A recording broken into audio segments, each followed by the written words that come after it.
Chers amis, Jim Djunga, je reviens vers vous parce qu'il y a beaucoup de choses qui se disent actuellement.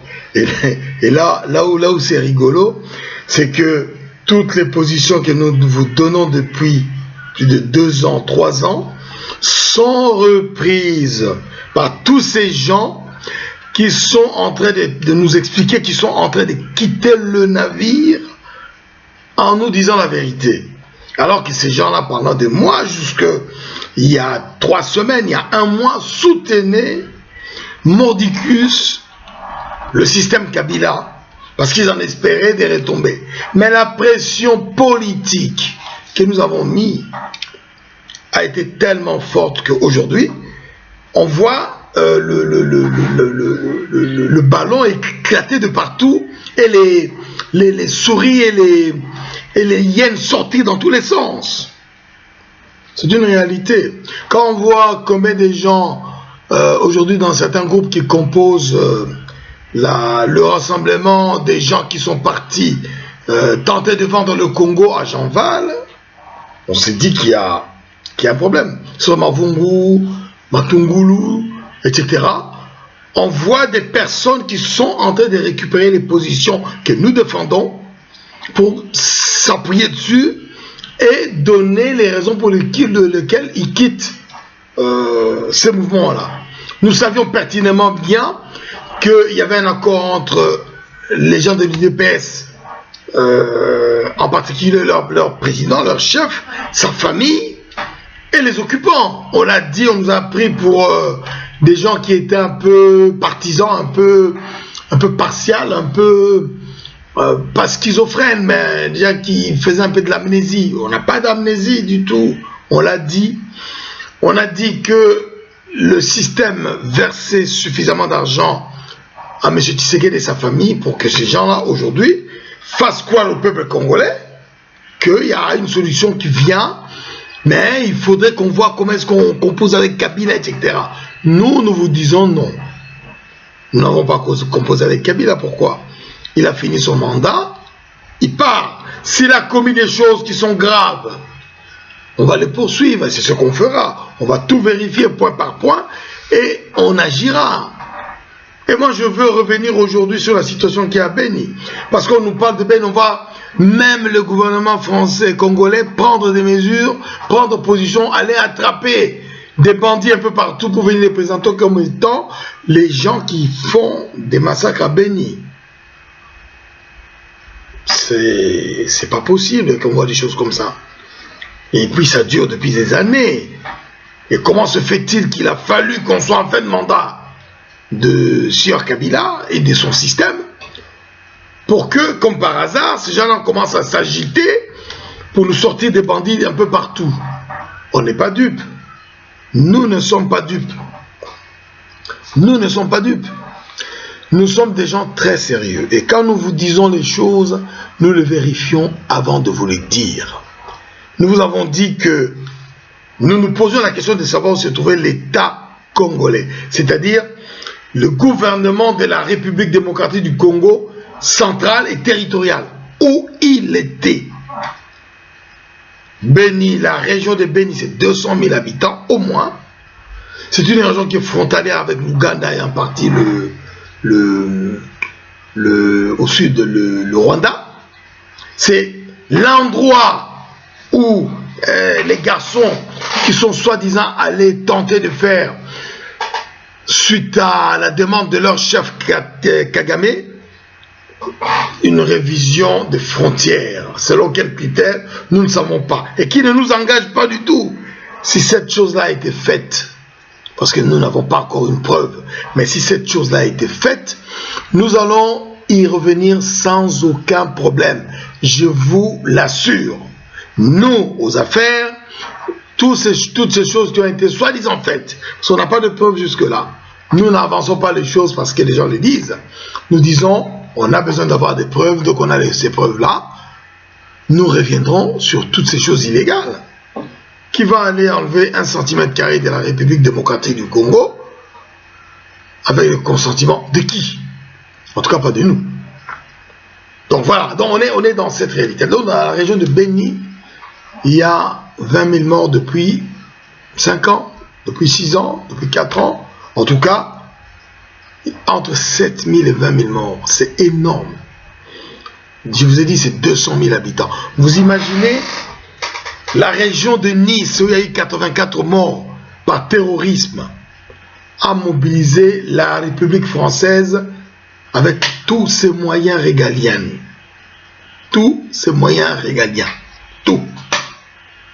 Pour mettre en place des mesures, mettre en place des systèmes. Et ça concernait toute la France immédiatement. Mais nous ne pensons pas que l'État congolais est moindre. Mais l'État congolais, depuis 10 ans, depuis 15 ans, il ne fait rien. Il ne fait rien pour Beni. Et nous savons que Beni, ce n'est pas des bandits. Ce n'est pas des bandits congolais. Ce sont des intrusions de Rwandais et d'Ougandais qui viennent massacrer les gens qui habitent autour de Beni dans les villages. Et dans ces villages-là, les gens sont remplacés par des gens originaires de l'Ouganda, du Rwanda, et qui ne sont pas de nationalité congolaise ni d'origine congolaise. Hein, qui vont prétendre après que ce sont leurs villages, mais ce n'est pas leur village. Hein, comme on les a coincés dans les négociations à la con que Paul Kagame pensait nous imposer, maintenant ils cherchent à le faire sur le terrain en remplaçant les autochtones par les leurs. Ça ne marchera pas non plus. Nous avons demandé à tous nos frères, à tous nos compatriotes congolais qui sont dans cette région-là, de prendre toutes les photos nécessaires, parce qu'aujourd'hui avec les portables, selon la position de la photo, nous sommes capables de trouver le point GPS, c'est-à-dire longitude et latitude, on sait où se trouve cette chose-là. Selon l'image, si on met sur l'image satellite, on situe parfaitement ces choses-là. Donc, prenez toutes les photos possibles des terrains que vous quittez ou que vous voyez les gens occupés de manière illégale. La République démocratique du Congo a les moyens. Donc nous disons, nous condamnons fermement ces gesticulations de l'État congolais. Moi je suis M. Djunga Podiampolo, Pene Djunga comme vous me connaissez maintenant, vice-président de Unique France. Et donc je condamne au nom du parti Unité Nationale et Intégrité du Congo ces manœuvres dilatoires du gouvernement congolais qui essaie de nous faire croire qu'il fait 2-3 choses alors qu'il ne fait rien. Assez de morts à Beni. Nous sommes allés faire un sitting en Belgique le 23 juillet avec le président national Georges Aloula, avec le vice-président national Georges Aloula, avec le président de Unique France, Monsieur Lucien Gando, avec la présidente de Unique Belgique. Nous sommes allés sur place avec une partie de membres de la coalition des forces congolaises, la coalition des forces vives congolaises, dite la coalition, que nous avons créée en tant que membres fondateurs le 18 juin 2016.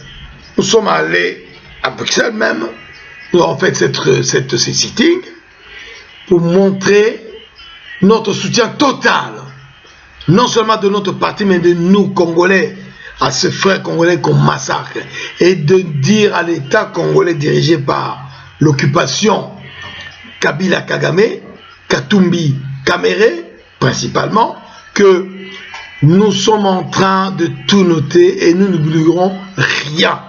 Nous n'oublierons rien. Vous pouvez aujourd'hui sortir des acteurs que vous présentez à la presse internationale, à la presse nationale comme étant les gens qui commettent les massacres, ceux qui ont commis le génocide, qui continuent à Beni, vous ne tromperez personne.